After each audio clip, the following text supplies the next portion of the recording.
I was standing in the dark watching strangers toast champagne inside a brand new resort that cost $30 million, listening to music and laughter spill across my fields like they owned the night. And the only reason my hands weren't shaking was because I finally understood the punchline: every single bright, expensive inch of that building was sitting on my land. Not nearby, not partially, 100% on my property. And the HOA had just finished building it for me. It didn't start with a letter or a polite notice. It started with my phone ringing while I was handling work on another property and a neighbor's voice saying, "Daniel, you got a reason excavators are eating through your fence line." For a second I thought he was joking. Then I heard the machinery in the background, that low constant growl, and my stomach went cold. My land isn't a neat little square you can point to on a subdivision brochure. It's a patchwork of connected parcels, some planted, some resting, some reserved for crop rotation and future expansion. Every parcel titled, surveyed, fenced, and taxed year after year. I wasn't living on that specific stretch at the time because farms don't stop being yours just because you aren't sleeping there. But to the HOA that wrapped around my property like a tightening knot, it looked unused. And to their president, it looked like an opportunity she could rename into hers. The first things I saw when I drove out were survey stakes and trucks parked where they had no business being. Men in reflective vests walked around like they belonged there, pointing and laughing. I did what a reasonable person does. I sent an email to the HOA office. I introduced myself. I attached parcel numbers and deed references. I asked calmly for copies of whatever survey and easement they were relying on before doing anything permanent. I wasn't angry yet. I was careful. The response came back fast, almost amused. "Hello, Daniel," it said. "The HOA has approval. That land is designated community space. There's no need for you to concern yourself. No attachments, no survey, no easement, just confidence, thick and careless." The email was signed by Karen Whitlock, HOA president. And when I read it, I knew exactly the kind of person Karen was: someone who mistakes certainty for authority. Someone used to people backing down the moment she says, HOA.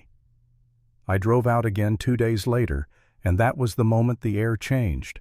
My boundary markers were gone. Not moved, gone.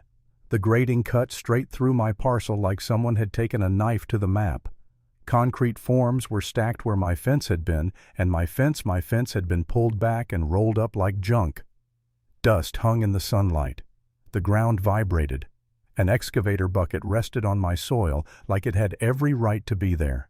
I stood there, jaw clenched, trying to understand what kind of mindset it takes to do that to someone's property without even asking. I walked up to one of the workers and asked who authorized it. He shrugged and said, HOA project. We're just following the stakes. The stakes that somehow didn't match my recorded survey. I went back to my truck and sent another email, firmer this time, with photos attached. I told them they were trespassing and needed to stop immediately. Karen replied within an hour, "Construction is approved. Please refrain from interfering with community improvements." Interfering. On my land. That's when the disbelief turned into heat. I went out there in person and found my iron pins, those permanent markers from a county survey years ago, either yanked or buried. Those don't accidentally disappear. Somebody made them disappear. And then I saw the concrete truck lining up ready to pour. My instinct was to step in front of it, to shout, to physically stop it. I didn't. I called my attorney from the driver's seat, hands gripping the wheel so hard my knuckles went white, and I said, "They're pouring concrete on my property." He got quiet and said, "Do not touch anything. Do not get in front of equipment. Send one more written notice. Document everything. And if they keep going after notice, let them. Let them." I hated those words. But he explained it in a sentence that hit like ice. If they build after notice, it's willful. That changes everything. So I sent notice, clear, time-stamped, attached my survey, attached the deed references, told them again they had no easement and no right to use that land. And then they poured anyway. Concrete hit my soil like an insult you can't take back. Steel rose from ground they never owned. I watched it happen and felt two emotions fighting inside me: rage and this strange, sick calm, like I could already see the end of the movie. The next week, framing began. The next month, it was obvious this wasn't a small community improvement. This was a resort-style clubhouse, the kind of place meant to host weddings, retreats, fancy events. Karen and the HOA started acting like they were doing something heroic. They called it revitalizing unused space. They sent out neighborhood flyers with glossy renderings. Karen did interviews in a hard hat, smiling like she'd personally laid every brick. And I did the only thing that would hurt them more than any argument ever could. I documented. I photographed everything: the destroyed fence line, the missing markers, the date-stamped progress, every truck, every banner, every public post. A neighbor named Linda, quiet, older, not the dramatic type, started forwarding me HOA meeting minutes. "I don't like what they're doing," she wrote. "Karen is shutting people down." In those minutes, I saw the truth. Someone raised a boundary concern, someone mentioned my emails, and Karen dismissed it every time with the same line: community-designated land. They even had their attorney advising a pause until the boundary issue was clarified. And Karen overruled him. Overruled.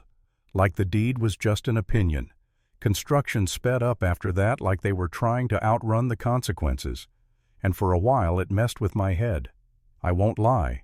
There were nights I sat at my kitchen table staring at my own deeds and tax receipts, wondering if I'd missed something obvious. The city hadn't stopped them. Inspectors hadn't shut it down. The HOA moved like they knew something I didn't, and that kind of confidence is contagious in the worst way. I started asking myself the dangerous questions. What if I'm wrong? What if this parcel was misplatted years ago? What if I fight and lose and become the villain in their story? There was one night when I almost wrote a soft email, something reasonable, something like, "Maybe we can work out an arrangement." Not because I believed them, because I was tired, because the stress was eating my sleep, because I wanted the noise to stop. My finger hovered over the keyboard and my chest tightened. That moment, almost surrendering, scared me more than the excavator ever did. Then Linda sent one more set of meeting minutes. Buried in the middle was the line that snapped the doubt in half. Their attorney recommended a pause. Karen wrote, "Stopping now would look bad. Worst case, we negotiate later." Worst case. Like my ownership was an inconvenience they could bargain down after they got what they wanted. I read it twice, then sat back and actually laughed, this short, bitter laugh, because it was so shameless, it was almost impressive. And in that same breath I felt the fire come back. Not blind rage, focus. Because that sentence meant they knew there was a risk. They chose to continue anyway, and they put it in writing. From that day on, I went quiet. No more warnings, no more arguing, just receipts. They mistook my silence for surrender. Of course they did. Construction accelerated. Glass went in. Landscaping started. And then the banners went up. The Ridge Club private events. Seeing the word private hanging above my land almost made me choke. Then came the invitations for the grand opening, the ribbon cutting, the community celebration. Karen sent out a neighborhood email calling the project a triumph over baseless interference. I archived it like it was a confession. Opening night arrived with music, floodlights, cars streaming in. I stood at the edge of my field and watched people smile for photos while Karen played Queen at the entrance, clipboard in hand, like she was blessing them. I thought I'd feel anger so strong it would knock me over. Instead, I felt calm. Cold calm. The calm you feel when you know the next move is going to land hard. The shutdown didn't come with sirens. It came with paperwork, a filing, a survey, a judge who actually read the record. I hired a licensed surveyor who walked the parcel with GPS county records and iron pins. He didn't dramatize. He just produced a report that said exactly what I already knew: the entire structure sat on my land. 100%. No easement, no consent, no ambiguity. My attorney filed for quiet title trespass and unjust enrichment and requested emergency relief. When the court granted an injunction pending review, it happened faster than anyone in that HOA expected.